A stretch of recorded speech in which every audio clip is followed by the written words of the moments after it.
Oh, sorry. And they have 5 years between them, and then you have a brother. Yeah, and then we have a brother who's older than us, he's about 7 years older than me. And Right. so, but he, he has autism, so we're not, so it's a bit more complicated, the whole Yeah. dynamics there. And when my parents divorced, he moved in with my father. So we didn't Okay. really grow up together as much. But yeah. And is it important for you for your sisters to get along with your partner? Oh, very much so. Yeah. Yeah. Yeah. I mean, my brothers-in-law are like brothers to me, and it's part of the family, and I love getting along with them. And it was important for me and for my family to have someone that, that's also part of the family dynamics. And he fit in like a glove. It was incredible. I think also in my family, because there hasn't been anyone new, like there hasn't been a new character in a very long time, Right. especially for my nieces and nephew. It was very exciting to have someone new come into the family. And he's like, we're already over a year in, but he's still like sort of like this exciting new Yeah. character that's come into to their life. And so That's so sweet. yeah. That's so so sweet. I see what you mean. I mean, for I agree with you. I agree with you that I love the fact that I would like JT would get along with my brothers and things like that, but they're so far away for one. One Yeah. of them is 2 hours away, and the other is in the north of France, a 4 hour train ride away. So it's a 7 hour drive. So he's so far away. So it's difficult to get in motion. But I think just to put kind of an asterisk on that of just you don't want to base everything on what your family thinks. And that's not what you're doing. I'm just saying it for our listeners and Yeah. viewers.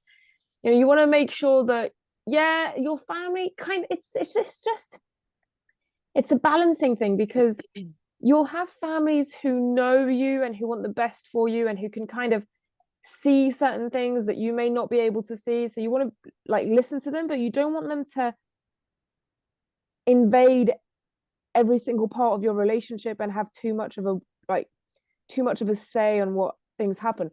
Then again, Yeah. this being said, in certain countries, you still have arranged marriages and they end up being amazing. And Yeah.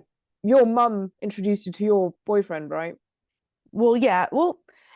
Um, yeah, I mean, it wasn't an arranged marriage, but Yeah, yeah, they yeah, knew yeah. it. Well, they knew each other, but like then they introduced, and it's a great way to meet people, by the way.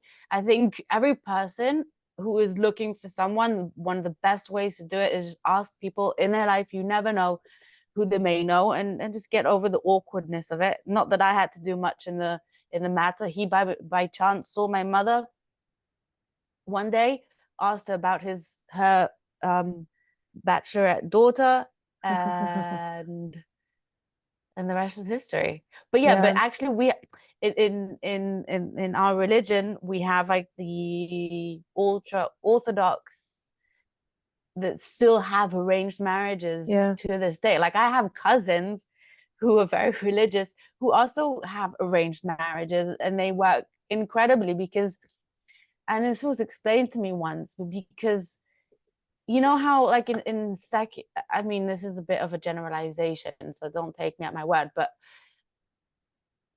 in secular cultures you sort of focus on so much outside noise and so many things around, and you're sort of not very minded. Whereas when you are in a religious culture who's minded towards a specific thing which is right for them but may not be right for another person, I think what they're doing is beautiful in a way, but I also don't think being minded only towards getting married and having kids is such a great thing for me. So, but what they do is they focus specifically on someone who the parents get to know first, and they decide if they're right for the daughter, and they know the daughter very well and they want the best for her. So, you know, and then you focus specifically on getting to know the person for certain, you know, without all the, am I gonna have sex with them? Am I gonna ghost them? There's Yeah. all, all those toxic habits that we have out of the picture, basically. But it's I see what you mean. And this so I grew up in like the countryside. No, well, not countryside, but like very like small town vibes. Yeah. And then I very quickly kind of wanted to go to the big city, and so that's how I got here in Lyon. And I dated. I mean, I said the other time where I've been maybe on 100 dates, and I mean, I've been on many like first, second, third dates. So I don't know, 50 to 80 men. I don't know, like just coffee dates and whatever. Because I've my adult life, I was single for like a total of 5 years. So, it adds up. I'm not Yeah. saying that I slept with all of them, like just saying, dates and everything. Yeah.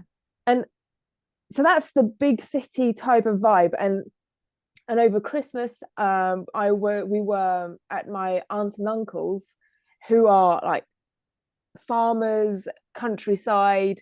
They've been together for over 30. I think 30 years actually. I may have been to their wedding. I'm not sure. Anyway, let's say 30 years. And they are so in love with each other. Like they kind of you can see kind of like that adolescent type of love. And I was thinking about it. I was just like, and I don't see that type of love anymore. And I think it's Mm-mm. because people get overwhelmed with choice and Yeah. and kind of like thinking the grass is greener and swiping and all of these things. Whereas so obviously it's a different generation, but I think they, because they kind of can only meet each other and, know each other, they I don't know about force themselves, but they just somewhere in their psyche, it's just like, well, I'm going to have to make it work. Might as well be happy with this person. So I'm just going to make it work. And I mean, same with my grandparents, but that's obviously a not complete other generation. But same with my parents and like my cousins and their partners, they are all in this type of cocoon of love and not really thinking about what's on the other side and what else they could get. And I was just like, damn. So I think it's that there's something to say about just making it work with what you've got. And yeah, it's that thing about us just, being just focused on that one person. And my cousins are not at all in the sense of, they need to be in a relationship and they need to have a family. They are just, they met these people and they're like, okay, well, now we're going to make it work. Obviously there are exceptions, with violence and, intense distrust. Yes. But overall, if you're just lacking in choice or just content with what you've got, you can make something really beautiful out of it. My cousin's girlfriend is just obsessed with him, not in a negative way, but she's just, oh, he's so gorgeous, he's so nice, he's so brave, blah blah blah. And I was like, it's a bit much, but I Mm-hmm. appreciate it. I appreciate it on his behalf, Yeah, I mean, it's different generations, different cultures, and I feel like Yeah. the world is so much bigger right now because of technology. The Yeah. world used to be so much smaller, whereas, like, I remember even as a child, where we didn't have the internet, we didn't have Yeah. smartphones. I mean, we had phones and whatever. Like, my parents couldn't even, at certain points, couldn't even call up their friends to say, "Hey, I'm here. You coming? Yeah, I'm because they're waiting for connected to the you. internet. When are you getting here?" Yeah. So I remember we had to disconnect the phone and then connect the internet and then Oh, wait for yes. that. Anyway, yes, we're digressing.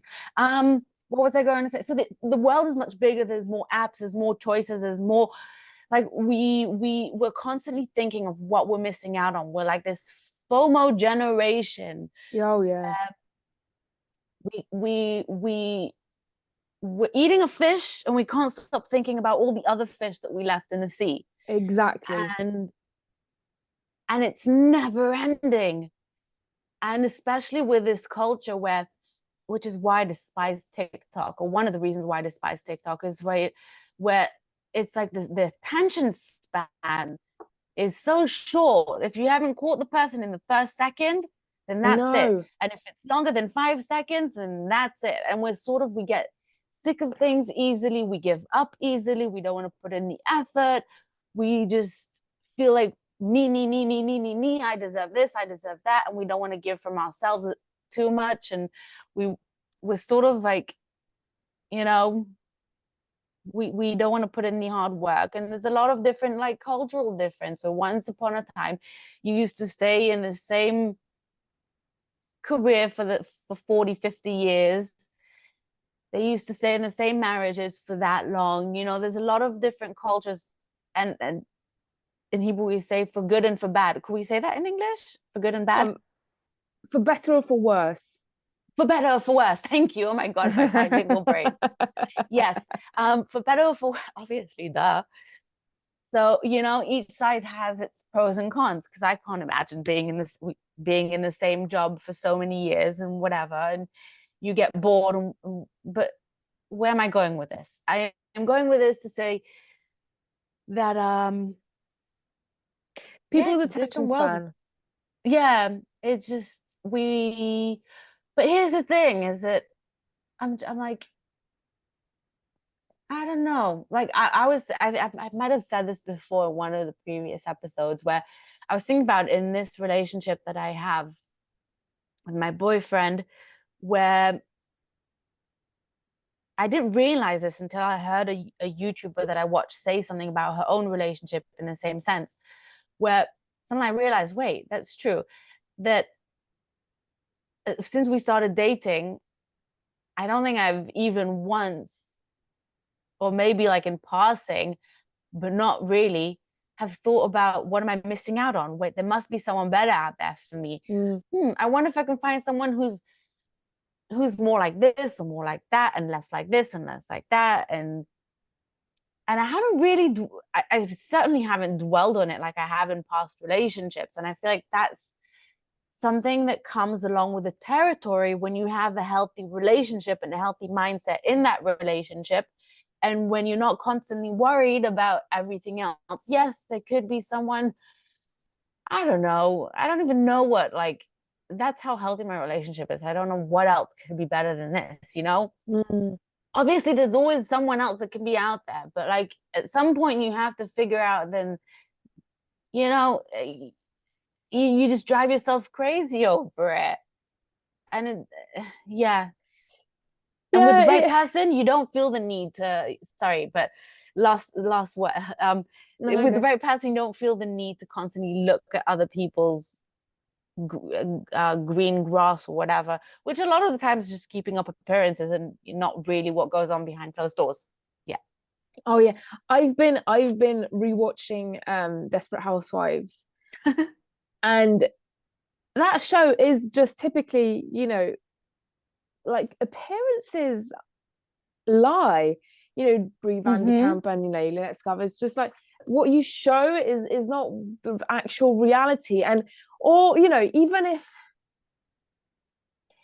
if what they are showing is some sense of reality. You don't know what they don't show, and having the seemingly perfect thing may entail working until 11 p.m. at night, or not seeing your partner, or I don't know, just being alone part of the day. I don't know, that it's just, yeah, you don't want to be comparing yourself to anything, or the grass is greener. And when you're thinking about what you dislike about your partner or whatever, you want to think about, is this a fatal flaw? Is this going to kill us, or is this just something I need to get over?